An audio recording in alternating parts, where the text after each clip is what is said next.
l'émission Saveurs divines. Cette bonne nouvelle du royaume sera prêchée dans le monde entier pour servir de témoignage à toutes les nations. Alors viendra la fin. Ce pain céleste vous est présenté par Immaculée Niraneza. Shalom, shalom, peuple de Dieu, chers amis, vous tous qui écoutez l'émission Saveurs divines, que la paix de Christ soit avec vous. Je bénis Dieu, mon âme bénit l'Éternel, tout ce qui est en moi est en train de bénir l'Éternel. Je suis dans la joie parce que j'ai pu expérimenter combien le sang de Christ est très fort. Ces derniers temps, j'ai vraiment pu vivre quelque chose qui m'a fait comprendre combien les liens d'affinité qui sont liés au Christ sont parfois plus forts que le sang humain qui peut unir les personnes. Le lien que nous avons en Christ est très fort, chers amis. Je bénis Dieu pour la manière dont il nous utilise. Je bénis Dieu pour les portes qu'il m'a ouvertes. Et je bénis Dieu surtout pour la saveur divine. Alléluia.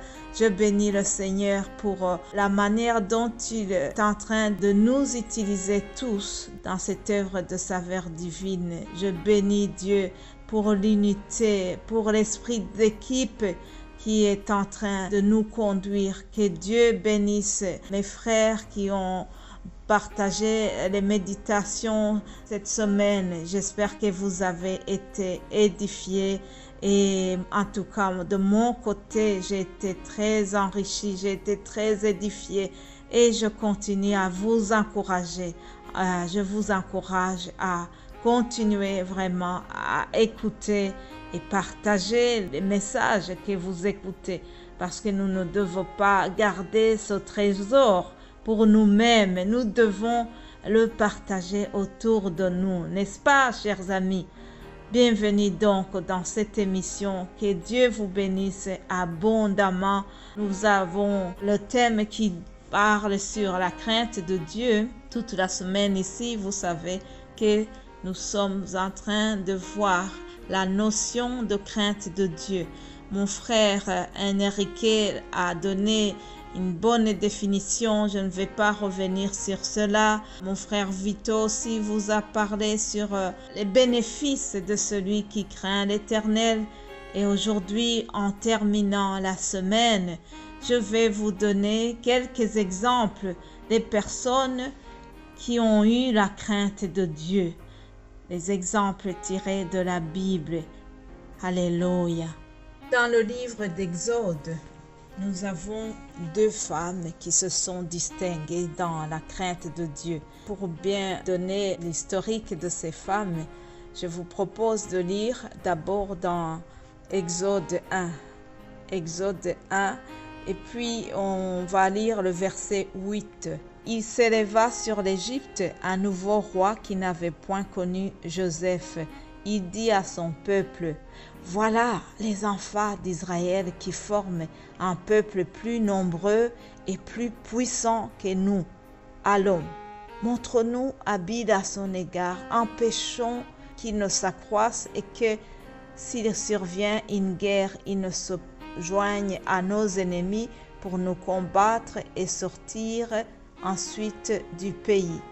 Donc, un nouveau roi qui régnait sur l'Égypte a eu peur du peuple hébreu qui s'agrandissait beaucoup. Nous sommes dans le contexte des Hébreux qui sont en esclavage en Égypte. Si vous êtes les habitués de la Bible, vous connaissez cette histoire. Et donc, ce nouveau roi s'inquiète de voir que le peuple hébreu s'agrandit et donc il a inventé un projet démoniaque, un projet pour faire périr le peuple hébreu. Alors, au verset 15, on nous montre comment il a demandé aux sages femmes de faire tuer les enfants garçons qui allaient naître. Le roi d'Égypte parla aussi aux sages femmes des Hébreux, nommées Shifra et Pua. il leur dit, quand vous accoucherez les femmes des Hébreux et que vous les verrez sur les sièges, si c'est un garçon, faites-les mourir.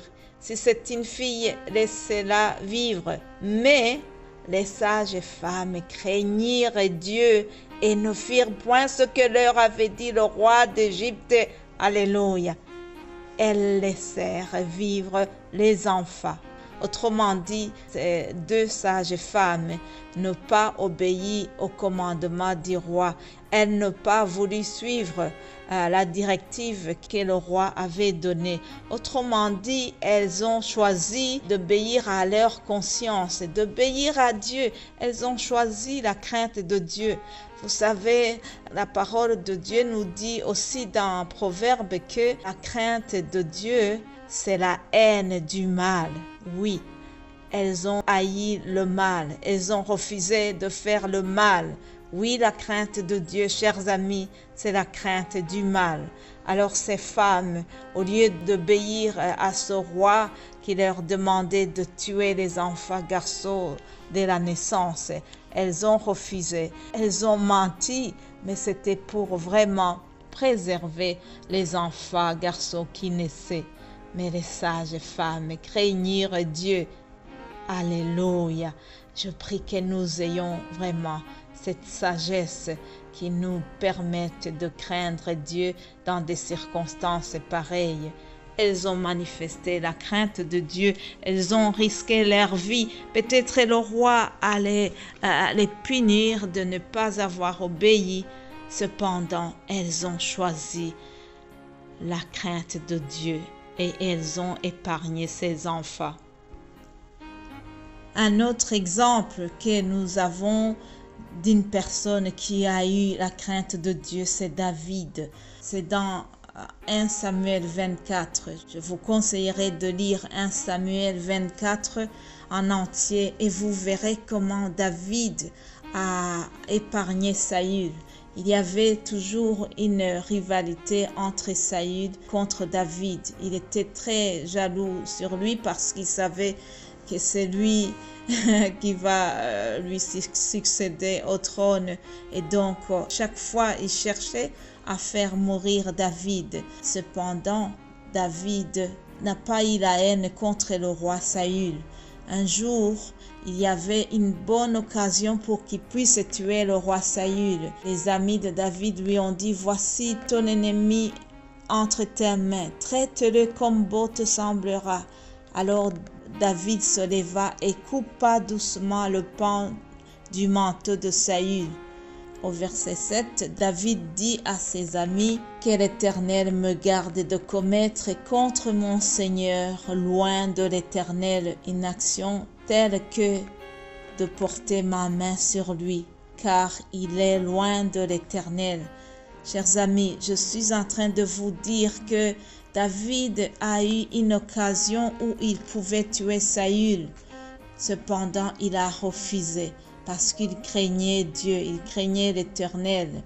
Et même au verset 11, David n'a pas raté de lui témoigner cela. Verset 11, il dit, « Tu vois maintenant de tes propres yeux que l'Éternel t'avait livré aujourd'hui entre mes mains dans la caverne.